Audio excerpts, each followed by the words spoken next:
Okay, greetings everyone. This is Gerard, Black in the Philippines. I wanted to stop and do this video. I wanted to do it early this morning when I got up, but due to if you want to make God laugh, tell him your plans. I'll tell you more about it. But anyway, I wanted to talk to you about a few things.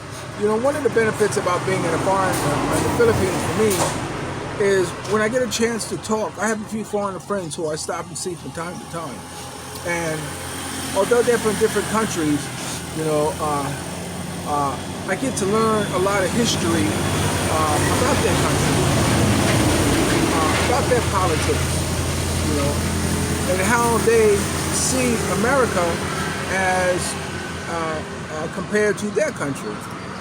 And you know, it's just a lot of I am hungry for information. I am hungry for knowledge. So even to sit there and talk to someone from Germany, or who's from Britain, or you know, from Australia, you know, I get to learn a lot about their country, and it's like going to school. I remember once when I was as Al Sharpton, Reverend Dr. Al Sharpton's personal photographer. There was one time when I got called to his house to photograph his birthday party. Now, you know, Al Sharpton loves pictures. He loves pictures. And when you go into his house, it's like a museum with all the pictures of all his endeavors. You know, a lot of history is in his house. But when it was over, we drifted down into the basement. Now, in the basement, it was Rev. Michael Harding, who is Reverend Al Sharpton's head legal counsel. There was someone else there, I don't know. There was a gentleman there named Reverend Leaks. Reverend Leaks was a part of Malcolm X, his entourage. So not only did he knew Malcolm X, but he was part of Malcolm X's strategy when Malcolm X was being Malcolm X. And he was standing in front and he was talking about the strategy that they use, you know, when they approach, you know, a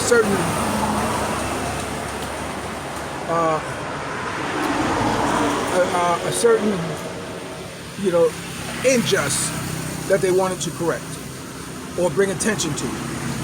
And Reverend Al Sharpton was like this. He was like a schoolboy being in school. And it hit me that, you know, this is where most of his knowledge or where his information comes from. It doesn't come from, you know, reading about it. It comes from talking to people who were there, talking to people who had influence in whatever it was that was happening at the time. So I have that same feeling when someone is talking to me about their history of their country or what have you. Now, I'm in the Philippines. Now, one thing I want to talk to you about, if you know, I'll kind of move this around, you kind of see, you know, I'm around banana trees and all that stuff. There's the highway, you know, and etc. And this is my little, you know, my in the States it would be considered my little duck and fuck. This is where I come just to have some time with myself. And we're talking about land. I have a friend of mine, and I've spoken about him before. And you know, when a Filipino tips another Filipino, I'm embarrassed. Because like, you know, why are you giving them 3 or 4 pesos? Or even 5 pesos? You know, I have no problem giving 10 pesos or 20 pesos or whatever it is. And it's like, it's too much. No, it's not too much. I appreciate them, you know. And it's, sometimes, sometimes I'm embarrassed. They don't know it because they don't understand what's going on.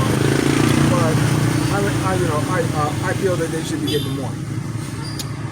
Now, in saying that, a lot of the land here in the Philippines is owned by families, inherited down.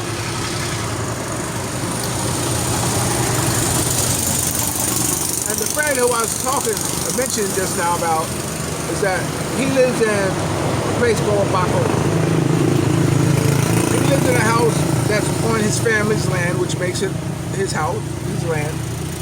And his house has no windows, no doors, no chairs, no table, just one dresser, and it's overstuffed with things coming out the drawer, and a mattress in the bedroom. That's it.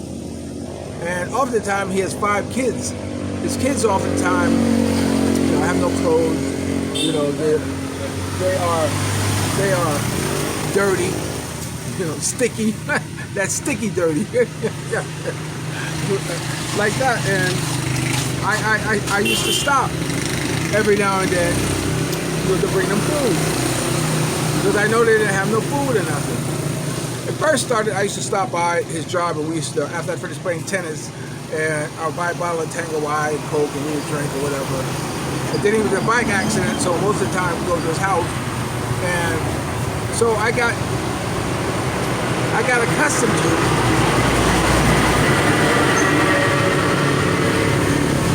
And became dependent on to periodically bring them food. So anyway, now he has 10 children, and his wife is in Mindanao, and she won't send money to help him. You know, and when he got injured, he had no work at all. So I felt like, the weight of taking care of his family felt on my shoulders, because I'm just about the only one who could have really done anything for him, or give him 500 or something like that, or to come by and feed his family. And so recently the mother sent for the children because their situation was really that dire. And he recently went to Cebu because they had a big family meeting, and the family meeting was about the land, because I guess they were going to sell it. And him being part of that family, he felt that, yeah, well, okay, it's payday.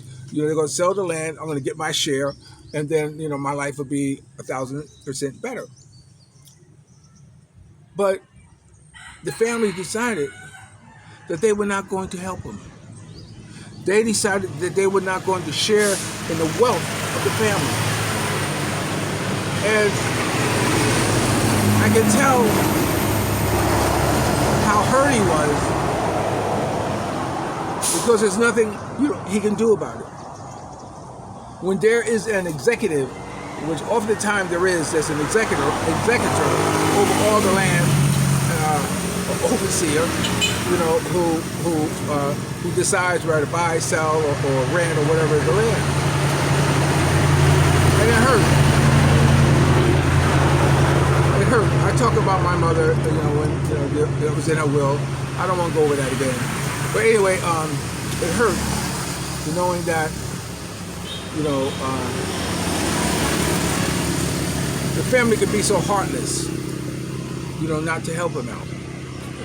For whatever reason. Who knows? Who cares? He's still part of the family. He still got these kids.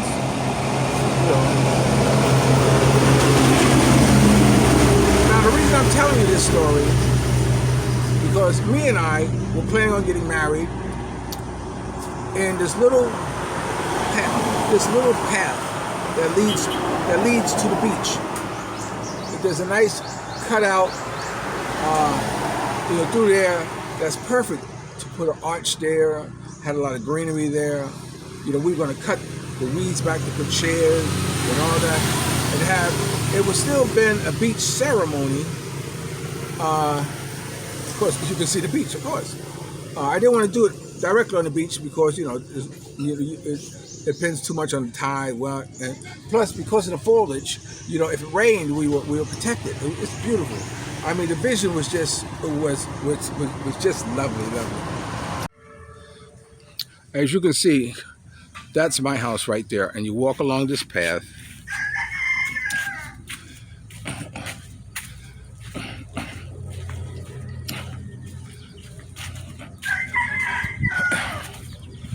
Now this was where we had envisioned to have the wedding. This is just to give you an idea of how close it was to the house. And hopefully you get to see and understand my vision for how we wanted to do. Now,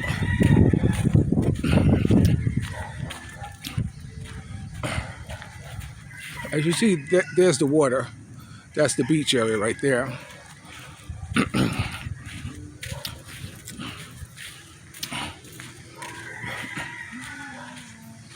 But this is the cow. See how, oh well. This is the area where I wanted to have the wedding. I wanted to have this cut back to put chairs, and I wanted the ceremony to be held right here. They had the arch there, like this. Mia would have come walking this way, right here. As you can see, the beach is right there. And then this is where we would have had our vows. As you can see, there's plenty of coverage to block from the sun, and the beach is right there. I didn't want to go down on the beach because you're asking people to walk down here, and like right now, you can see the water is already cut off a lot of the beach as it is, and that was something that we had no control over. But right here, I'll give you one more view of it and see if you can see what I saw. Again, this area would have been cut back right here, and the ceremony will be held right there. And so what happened was that we went to talk to the owner, or she went to talk to the owner, and the land is owned by 3 sisters. And 2 of the sisters had said, yes, it's okay, we can use it. We're not using it to have a reception there. We're not using it to be there for hours and hours. The most we would have probably been there was maybe about an hour and a half, maybe 2 hours just for the ceremony, and then the reception would be in our place. So 2 sisters agreed. They said, yes, it's fine. We're gonna pay them, of course. So yes, it's fine. Yeah, you know, it's like, yeah, we love to help you get married. But there's one sister, and all it takes is one. And she said no. Now, apparently, she carries the most weight. And it makes me wonder that how can your heart be so cold or so hard that you wouldn't let a couple marry on your land? You know, you're not doing no damage. It's a marriage. Marriage is something that's, you know, that is still sacred in the Philippines. It's still, but it's a setback. You know, because we had the whole vision, everything laid out. Hey, we talked to organizer how we're going to put things, the arch and all that stuff. But now we have to make that change. So he's coming over to our house to, we decided to have it in our house. So that's where it went at our home. Now, Michael Douglas. They always laugh when I speak PCI, or when I speak their language. So anyway, but also what I want to talk to you about is that, do you know what incidental learning is? Incidental learning is something that you learn or you're taught by osmosis, pretty much osmosis, just from witnessing it, just from seeing it, just from, whether it be good behavior or bad behavior, it really wasn't intended for you to take that and run with it, but because you were exposed to it, it becomes a learning to you. And I always say, in a relationship, if you have any or no idea on how to love me, just follow one simple rule. What I do to you, you do to me. It's just that simple. If you do what I do, then you can't go wrong. Of course, unless I'm doing something wrong. So, it's important here in the Philippines, saying I love you to someone is,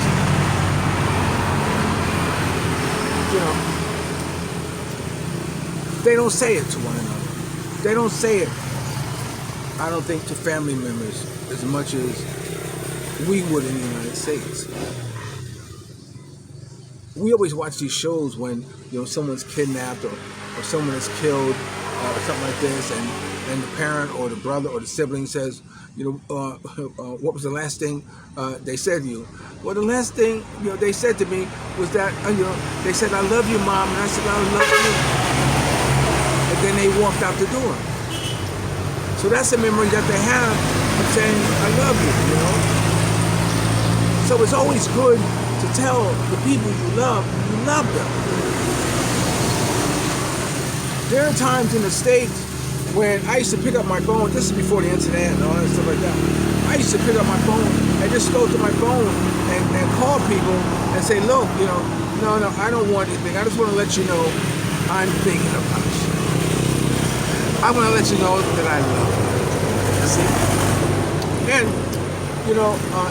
even here now, even the people I meet or something, I say that to them.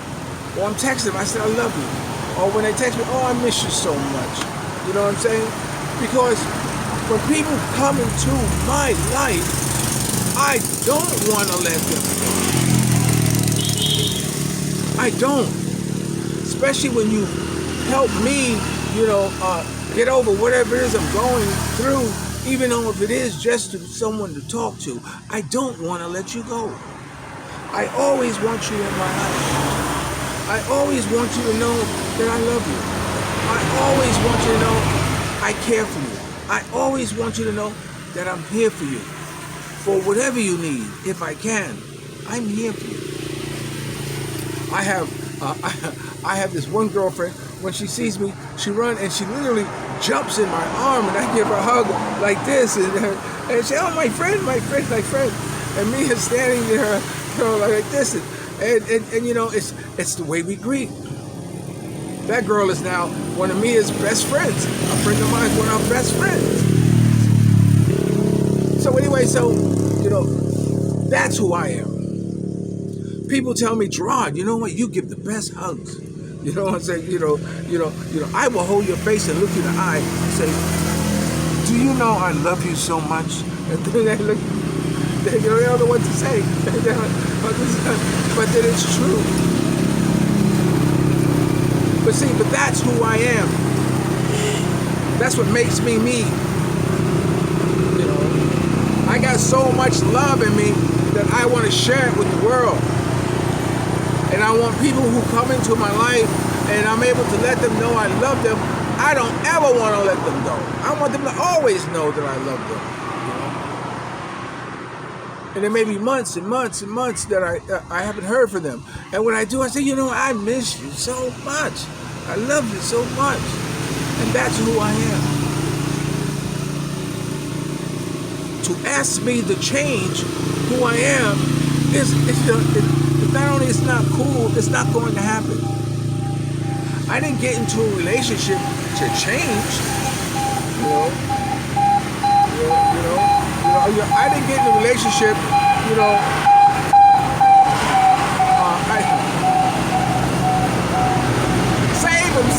save him. Whenever I hear ambulance go by, that's where I say, save him. So I remember this one Prince song. This one Prince song says, you think you know me well, I don't like winter, but I seem to get a kick out of making you cold. Oh, what the hell, you always surrender. What's this strange relationship, ship? I came and took your love, I took your body. I took all the self-respect you ever had. You took me for a ride, yo baby, I'm sorry. Here goes. But I didn't like the way you were, but I had to make you mine. That's a deep line. Think about that. I don't like the way you are, but I have to change you to make you mine. If you have to change someone for them to be yours, why you involved with them from the beginning? Now that's my flaw. I know my flaw. I know my flaw is that I love. Oh my God, I love.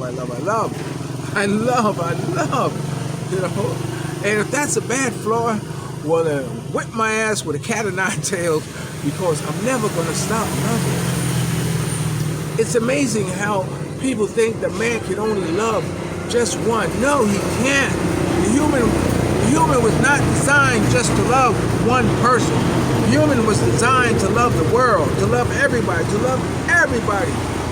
and to treat everybody as your brother. I'm often asked, what's your religion? Especially in the Philippines, they say, what's your religion? I said, well, I'm spiritual. What is spiritual? I say, okay, I put it this way. I've been a Muslim, I've been a Jehovah's Witness, I've been a Protestant, I've been a Baptist, I've been all these religions. And I've decided that I'm not going to argue about where life began. I'm not going to argue about where you go when you die. I'm going to look at that dash between 1954 and 2020, whatever. I'm going to look at that, because that's your life. That's going to tell me how you lived your life. If you were a good person, if you were an honest person, if you were a giving person, if you were a loving person, if you treat everyone like your brother as you like to be treated, and if you have, then you are my brother. I am spiritual. You understand? That's who I am. So anyway, now,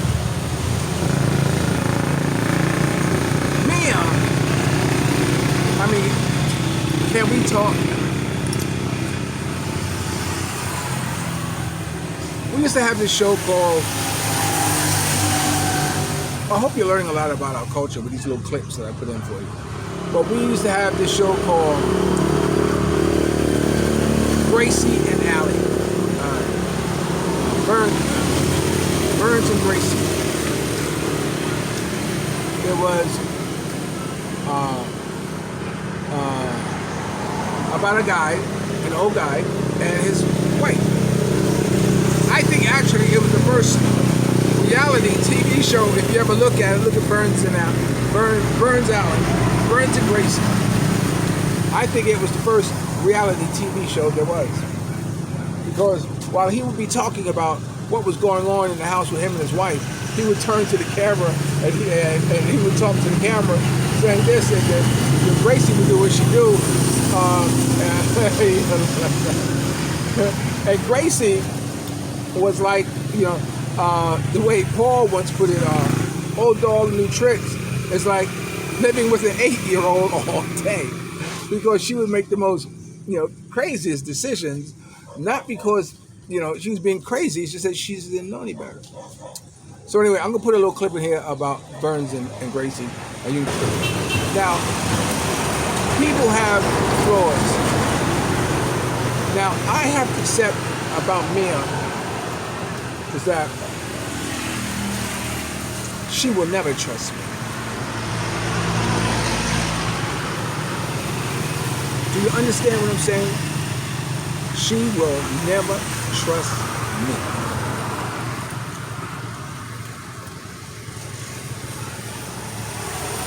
She has it in her head, I guess, from her past relationships or her own insecurities, you know, that she just will not trust me. And I say, well, to myself, why should you be different than any other relationship I have? Because of who I am, I realize it might make it hard for a girl, you know, to trust me, you know, my being as free as I think I am. But they got to know,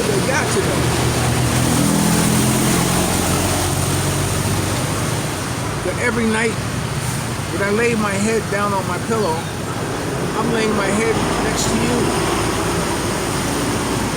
Every morning when you wake up, you are waking up next to me.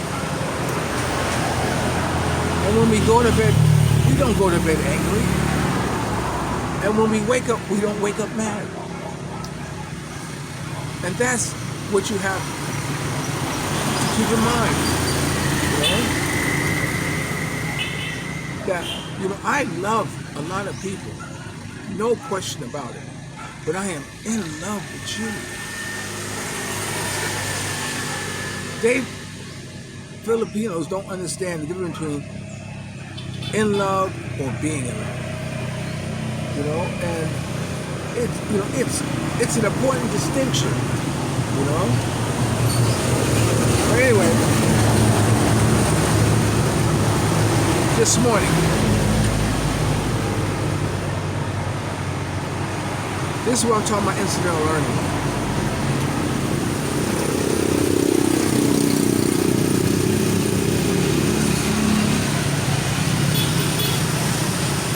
I dream.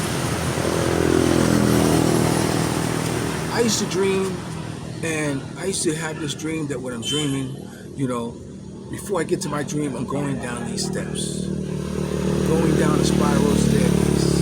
In my dream, I'm going down these spiral staircases. And if someone was to look at me when I got to the bottom of that staircase, I'm sure a smile would come over my face, because I'm about to enter into a dream. Enjoy it. Now, let me tell you where dreams come from.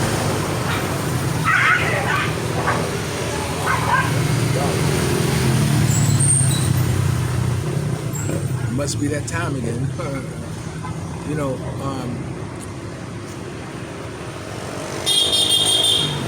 religion virtually came from dreams. Because when someone died, especially with the Indians, you know, when they buried the person, the loved one, they dreamt of it. This was a form of their spirit coming back to talk to you. So therefore, Indians got into this smoking, mind-altering plants and trance and try to bring that spirit back. And so it became a form of religion to pray for that spirit to come back, for that dream to come back. Because at that time you would be revisited by your loved ones. Now when I dream, I usually pick up my phone and I hit record and I talk about it. I just had this dream and I dreamt about whatever. I should play some of my dreams for you. Maybe I'll do it now. And And I would record the dream. Rather it be about me, because you know once you wake up, you forget your dream. But sometimes if I dream about someone, you know, I would text them, and I would say, I just had a dream about you. Oh, I miss you so much. Now, there is a difference between texting someone and having a conversation with someone. Do you know the difference? Texting is just sending a message. Conversation with somebody is when you're having a conversation, 2 or 3 messages back and forth. So I had a dream about this girl named,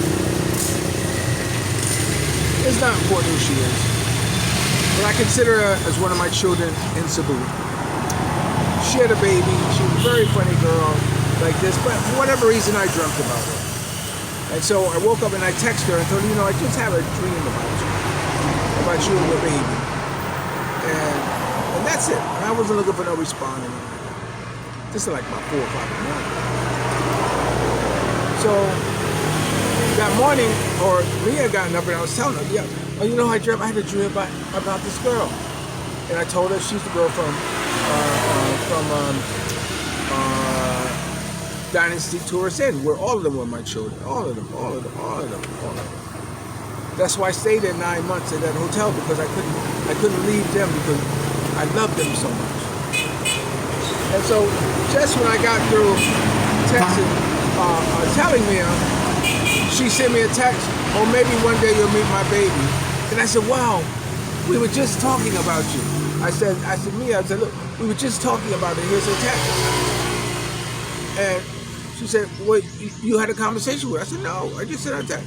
Well, you had a conversation, so why should you be surprised that she replied or whatever? Now, in my culture, we have a thing that if your ear ringing, somebody's talking about you. You know, I had no expectation of hearing from her anytime soon. Like the fact that she was dead, I said, wow, that was kind of funny. And we got into this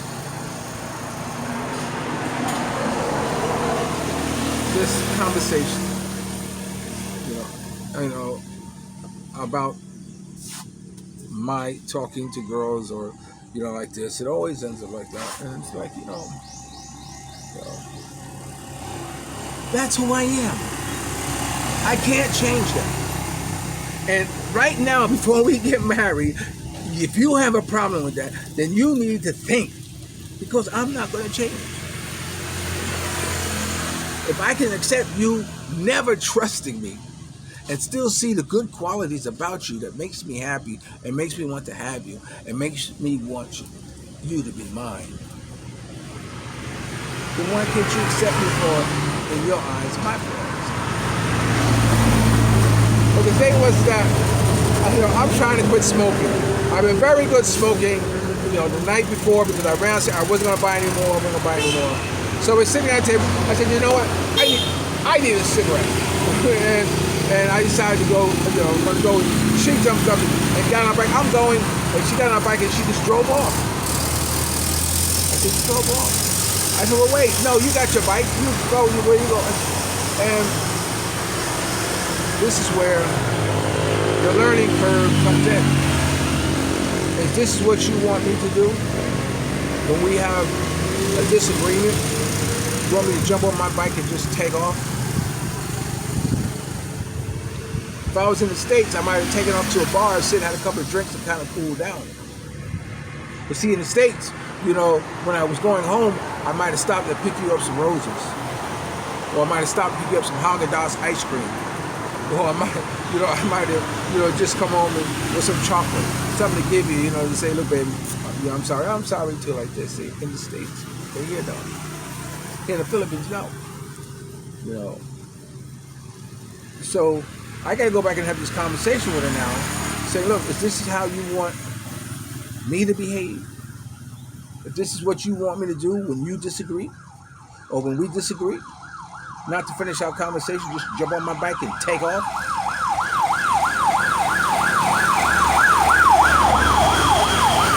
them, save them, save them, save them.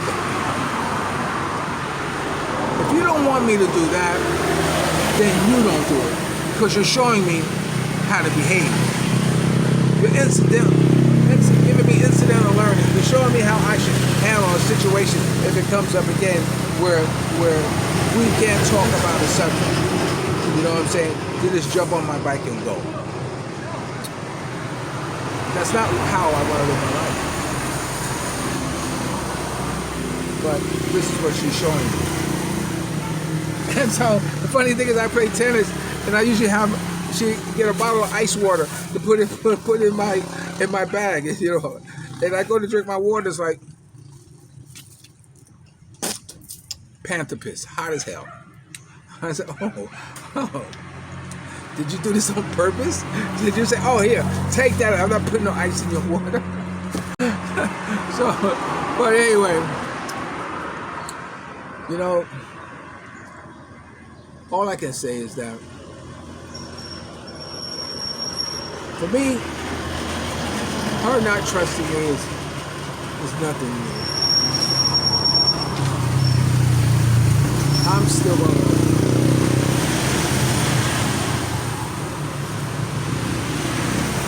And you still got to accept that I'm going to love the people in my life together. Whether you're standing beside me, I'm texting them or what have you. I will not shun them and make them feel any less important in my life because you are there. Because you know what? That's being plastic. Okay, this is Gerard, Black in the Philippines with truth. Remember, dreams are nothing more than plans awaiting action. Never disrespect the elderly, don't always pull someone up. And sometimes you're the only one to see a vision. And the best revenge in life is to live good. I'm living good today. I hope you are too. And if you're lucky enough to have a woman like Ali Woodson, former leader of Temptation, want something, treat them like a lady. And ladies, if you're lucky enough to have a good man like me, make him feel like a lady. And you know what? Life is definitely now becoming too short for me to live the last days of my life miserable, trying to change to win the approval of someone who doesn't trust me. That's crazy. I'll always let you know. I'll talk to them.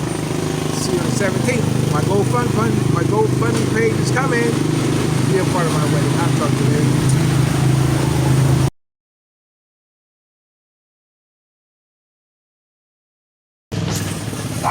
Right now, what I got for you is that right now we're back in the bridal shop, and we're here for actually 3. Come here, Michael, Chris. Come here.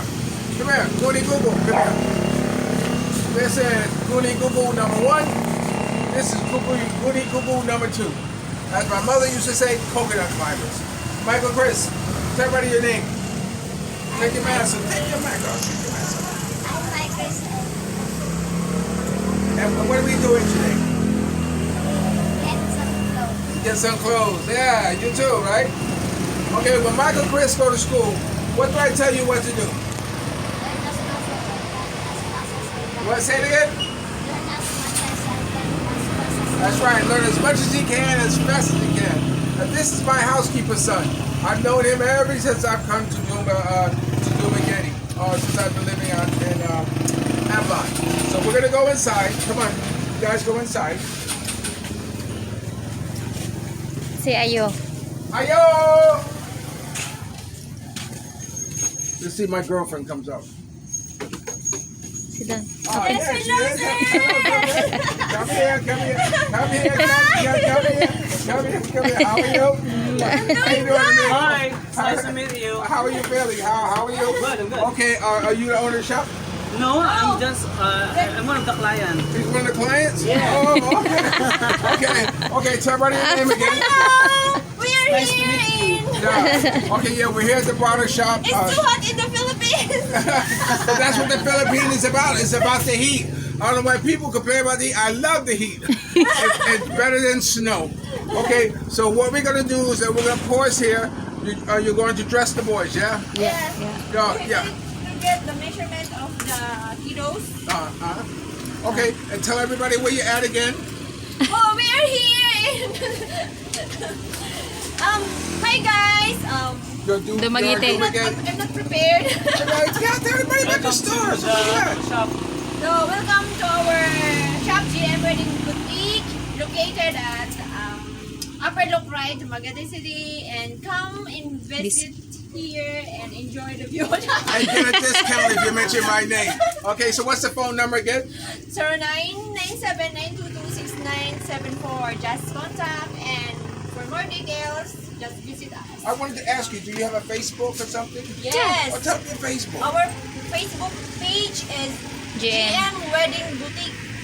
You can search it as GM Wedding Boutique. Okay, and what's your name? How you doing? I'm Gerard. Hi, my name is Christian. I'm one of her clients. Your client? Yeah. Are you getting married? I'm already married. Okay, so what are you doing here? Are you just visiting her? Yes, I'm just visiting. Oh. She's renting the suit. Code for my. Yeah, sure. Okay, tell everybody your name. Hi, my name is Christian. Welcome to the Dumaguete, Philippines. Okay, what kind of work you do, Christian? I'm teacher. Teacher. What? So what grade? Senior level, senior high level. Oh, really? Grade 11, grade 12. Here in Akshat. Oh, okay. So how long you been a teacher? It's been a 4 years in teaching experience. Okay, come here. What advice would you give someone about following their dreams? Would you always want to be a teacher? Yeah. So that was your dream, right? Aside from being teachers, to be successful, soon as a successful teachers. Okay, so tell everybody what advice would you give. Okay, so my advice to the new generation, new young generation is Okay. to please pursue your dreams no matter what happens. Keep chasing your dreams because God is good and All the time. He is always providing us. You know, this looks like a good-looking boy. So you got a Facebook? Yeah, I have a Facebook. Okay, tell them your Is it Facebook. okay to share my Facebook? Yeah, yes, You it's can my add me channel. in, you can add me in Facebook account. My name is Chris Rangasaho. Just add me in Facebook. Okay, spell it. KRISRANGASAJO. Thank you. Okay, Chris. Okay, thank you very much. Thank you. Okay, wait. There's one other thing. See, Mia got me here to dress them, but on the way, you know what she said? She has a new wedding dress she wants me to try on. Yes, we have a new wedding dress. So in other words, I'm gonna be here for a while. Okay, you're watching Gerard Black in the Philippines with the truth. I'll be right back. I'll talk to you later. Peace.